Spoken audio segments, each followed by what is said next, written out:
मेले में देखो योगी ने रोक लगा दिया था, मुसलमान नहीं आएंगे, मगर फिर भी कितने मुसलमान आ रहे हैं, देख रहे हो। इन मुल्लाओं में क्यों पत्थरबाज पैदा होते हैं। घर जला देना, आगी जला देना और गाड़ियां जला देना, मारकाट कर देना, छुरे चला देना, 52 छुरी चला देना, इन लोगों में ऐसा क्यों? उनका क्या मजहब सिखाता है कि जाकर के खून खराबा करो। नमस्कार, मैं विवेक कुमार, आप देख रहे हैं आधुनिक भारत न्यूज। लोग ठगक मिलते हैं। आज हमारी मौजूदगी है तीर्थों के राजा प्रयाग में। प्रयाग, वही प्रयाग आज विश्व पटल पे चर्चा का विषय इसीलिए बना हुआ है क्योंकि इस बार का जो महाकुंभ है वो दिव्य और भव्य है। देश के अलग अलग कोने से साधु, संत, नागा तमाम लोग आए हुए हैं। और इस बार की क्या विशेषता है, महाकुंभ क्यों अलग है और कुंभों की अपेक्षा में, वो हम जानने की कोशिश करेंगे बाबा से। फिलहाल मेरे साथ देख सकते हैं एक नागा बाबा बैठे हुए हैं जो बिना कपड़ों के हैं। आज की इस कड़कड़ाती सर्दी में जहां हम तमाम कपड़े पहने रहने के बावजूद भी ठंड से कहीं ना कहीं ठिठुरते हुए नजर आते हैं, वहां पे बिना कपड़ों के आखिर ये सर्दी कैसे सहन कर लेते हैं, सहनशीलता क्या राज है, बातचीत करेंगे। बाबा कहाँ से आए हैं? वैसे हमारी जन्मभूमि जिला हरदोई, ग्राम बरावन, थाना त्रिउली, तहसील संडीला की है जी। और हमारा आश्रम जिला सीतापुर, महोली, थाना महोली, तहसील महोली और ग्राम कुशैला। बाबा तुरंतनाथ महादेव मंदिर का मैं पुजारी हूँ, महंत हूँ। इतनी ठंड में बिना कपड़ों के आप बैठे हैं नागा बाबा, ठंड नहीं लगती आपको? ठंड तो सबको लगती है, मगर हम लोगों का जो है अभ्यास हो जाता है, सहनशीलता बढ़ जाती है।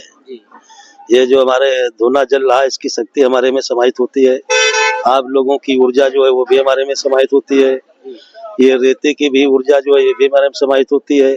सूर्य की ऊर्जा वो भी समाहित होती है। जी। आज कितने सालों से आप नागा हैं बाबा? 2016 से है। 2016 से अभी 25 चल रहा है। 25 चल रहा है। 2016 में खूनी नागा उज्जैन में बने थे हम। जी। अच्छा, इस बार का कुंभ कैसे अलग है? क्या अलग विशेषताएं हैं, क्या अलग महत्ता है? लोग जो श्रद्धालुगण आएंगे उनके लिए क्या विशेष है इस कुंभ में? विशेष तो ये बहुत विशेष है, हर श्रद्धालु इसको नहीं जानते हैं। आज जो कुंभ पड़ा है ये 140 साल पहले पड़ा था। 144 साल 144 साल पहले पड़ा था। उन ग्रह नक्षत्रों में, राशियों में, उन नक्षत्रों में पड़ा था जो 144 साल पहले पड़ा था। 144 साल में आज वही सब योग जो है इस कुंभ मेले में बन रहे हैं, जिसलिए अति पुनीत, अति उत्तम और अति सुलभ माना जा रहा है। जी। अच्छा, ये कुंभ जो है इस बार की जो व्यवस्थाएं हैं, आप क्या पहली बार आए हैं इस कुंभ में? नहीं, हम बता रहा हूँ, इसमें कई कुंभ कर चुका हूँ मैं, एक कुंभ नहीं जी। ये तीसरा कुंभ, चौथा कुंभ हमारा है। क्या कुछ इसमें आपको विशेषता लगी, कुछ व्यवस्थाएं अलग दिखे? व्यवस्था जैसे पहले हुआ करती थी वैसे आज है। थोड़ा कुछ योगी राज चल रहा है तो उसमें कुछ विशेष करके है, बस और क्या है। हम लोग तो अपने लकड़ी जला रहा हूँ, अपने राशन खा रहा हूँ, अपने खर्चा कर रहा हूँ, अपने टेंट लगा रखे हैं, अपने से मामला है। यहाँ लाइट भी देखो नहीं लगी है, सरकार ने लाइट भी नहीं दिया हम लोगों को। सरकार ने नहीं दिया व्यवस्था? कोई व्यवस्था, फिजूल खर्ची हुई है क्या? फिजूल खर्ची तो होती ही रहती है और ठेकेदार इंजीनियर सब मस्त त्रस्त रहते हैं, सब यही सब कहानी है। सब क्या बताए, देखो अकालों में सब व्यवस्था है, हम लोगों के पास कोई व्यवस्था नहीं है। क्या लग रहा है कि जो पैसा यहाँ कुंभ में लगाया गया उसका कहीं ना कहीं राजनीतिकरण हो रहा है, व्यवसायीकरण हो रहा है? अब इसको हम नहीं बता पाएंगे क्योंकि हम राजनीति में हमारा अनुभव नहीं है कोई। हम तो खाली अपने संत महात्मा अपनी दुनिया में मस्त रहते हैं, क्या राजनीति की तरफ ध्यान ही कभी नहीं जाता है। नहीं, क्योंकि उत्तर प्रदेश के जो मुखिया हैं योगी आदित्यनाथ जी, वो भी अपने आप को योगी मानते हैं, साधु संत हैं। क्या वो राजनीति कर रहे हैं इसी के बहाने? वो तो साधु संत के बहाने राजनीति तो नहीं कर रहे हैं, एक तो साधु तो वही है जी, और आज से नहीं बचपन से वो महात्मा है जी। आज देश के होनहार मुख्यमंत्री हैं जी। ऐसा पिछले जितने मुख्यमंत्री हुए जो उन्होंने कर दिखाया, आज तक ऐसे किसी भी पूर्व मुख्यमंत्रियों ने ऐसा नहीं किया। इन्होंने सनातन धर्म को बढ़ावा दिया। सनातन धर्म पर जहाँ जहाँ पर, अभी आपने संभल का नाम सुना होगा, संभल में देखो कितने मुल्लाओं ने हिंदुओं को मार करके एक नगर बसा दिया जी। और जबकि पहले वहां पर हिंदू ही रहते थे। मुसलमान तो अब आया है जी। क्या 700-800 साल हो गए, ज्यादा भी नहीं हुआ होगा। और इतने में कितना मुस्लिम यहाँ पर हो गया। क्या ये हिंदुआना मुसलमान है जो औरंगजेब ने हम लोगों को घर से सबको भय दिखा करके तलवारों का और बहनों की जिद्दे बचाने के चक्कर में सब अपना धर्म परिवर्तन कर दिया। अच्छा, ये जो सनातन धर्म है, क्या ये अनुमति देता है कि और धर्म जो है उनकी हम बुराई करें या वो चीजें करें? हमारा धर्म जो है वो सत्य को मानता है, सत्य को जानता है, सत्य को पहचानता है। सत्येन धारते पृथ्वी, सत्येन तपते रवि, सत्येन भाति वायु चा सर्वे सत्य। तो जो सत्य है, सत्य ही सत्य रहता है। हम लोगों में, हिंदुओं में कोई आतंकी है? पहले हम आपसे प्रश्न कर रहे हैं, बताइए। हिंदुओं में कोई आतंकी नहीं है, सांप्रदायिकता को कोई भड़काने वाले नहीं है, इसको कोई फैलाने वाले नहीं है। इन मुल्लाओं में क्यों पत्थरबाज पैदा होते हैं? घर जला देना, आगी जला देना और गाड़ियां जला देना, मारकाट कर देना, छुरे चला देना, 52 छुरी चला देना। इन लोगों में ऐसा क्यों? उनका क्या मजहब सिखाता है कि जाकर के खून खराबा करो?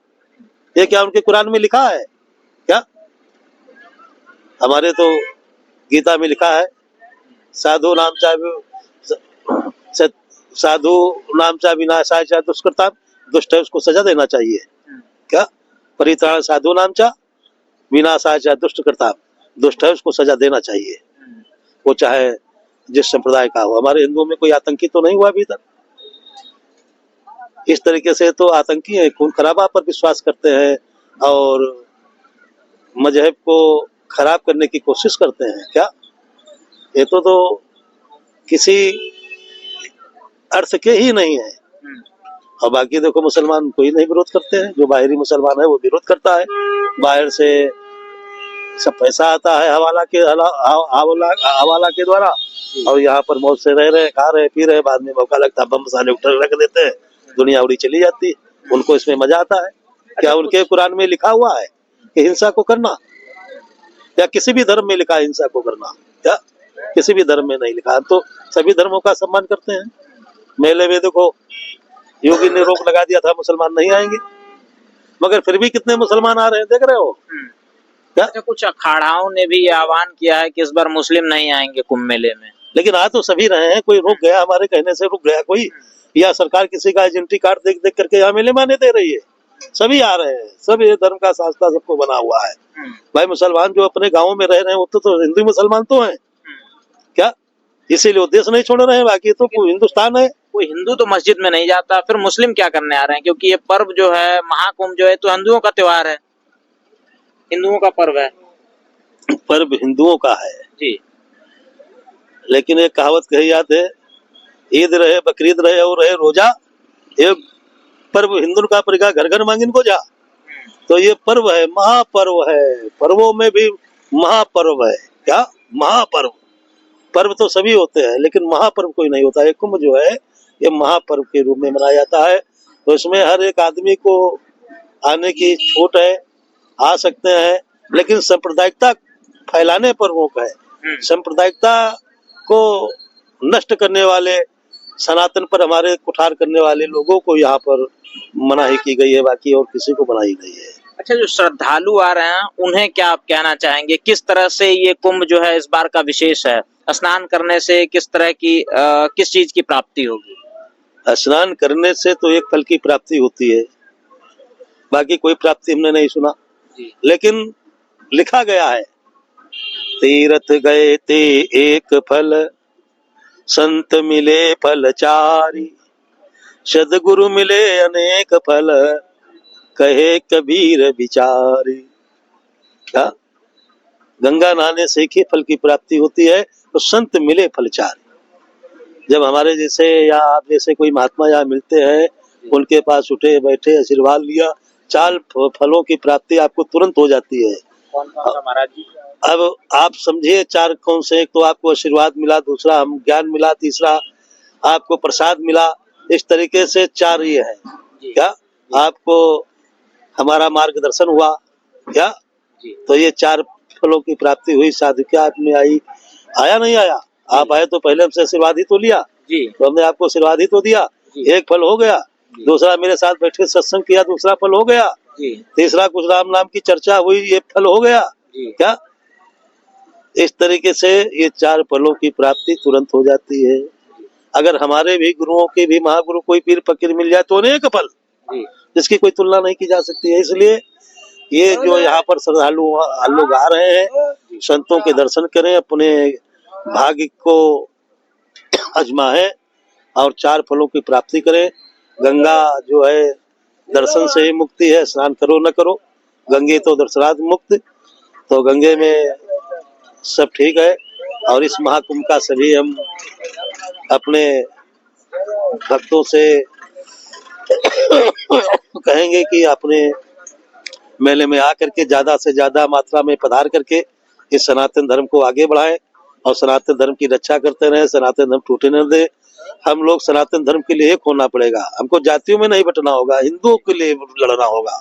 जाति तो 4 वर्ण की है, ये तो भगवान ने भी बनाई, लेकिन हम जातियों में नहीं, हम हिंदू हैं।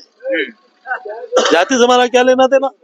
तो इसलिए किसी भी जाति का हो, सबको मैं स्वागत अभिनंदन करता हूँ, वंदन नमन करता हूँ। सभी लोग आए, अपने आशीर्वाद ग्रहण करें, गंगे का स्नान करें, प्रयागराज का दर्शन करें, लेटे हुए हनुमान का दर्शन करें और आगे वट आश्रम, वो वट वृक्ष है उसका, अच्छे वट का दर्शन करें, अपने जीवन को कर्तव्य करें। हर हर महादेव। ये हमारे साथ एक नागा साधु थे जो यहाँ कुंभ मेले में आए हुए हैं और इसकी भव्यता कहीं ना कहीं बढ़ती हुई दिख रही है, क्योंकि तमाम जो साधु संत हैं वो देश के अलग अलग कोनों से आए हुए हैं। ये संगम वाकई में केवल और केवल यहाँ 3 नदियों का संगम नहीं है, ये संगम देश की विविधता का संगम है, क्योंकि यहाँ पर्यटक भी जो आते हैं, जो श्रद्धालु आते हैं, वो देश के हर एक कोने से आते हैं। तो कहीं ना कहीं पूरे देश की जो संस्कृति है, जो भाषा है, जो खाने पीने की चीजें हैं, तमाम चीजें हैं, वो कहीं ना कहीं यहाँ आके मिलती हैं, यहाँ संगम हो जाता है। तमाम देश के कोने कोने से साधु संत आए हुए हैं। आपको कैसा लगा ये संगम, ये वीडियो कमेंट्स के माध्यम से बताइएगा। बाकी आपको हम यूं ही संगम की विविधता दिखाते रहेंगे, प्रयाग की विविधता दिखाते रहेंगे। मिलते हैं जल्दी अगली वीडियो में।